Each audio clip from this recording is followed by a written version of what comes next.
Hi guys and welcome back. Today we'll be looking at how to add the echo sound effect to your audio here in CapCut. Now if you're new here or if you find the video helpful, please give us a like and a comment down below as it really helps the channel out with the algorithm, and of course don't forget to subscribe.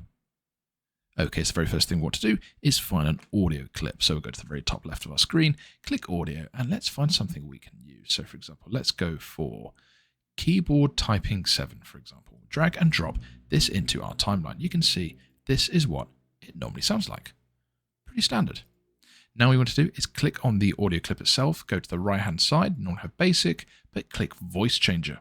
From here, you'll then want to select echo. So we have echo plus right here. You also have echo up here as well. So all we need to do is drag and drop or click this and it will apply it to the audio. And you can see, you can already hear the echo. Of course, you can change the strength of it. So there is no echo, and add it back up to hear the echo again. I hope that was helpful. Thanks for watching. Don't forget to like and subscribe.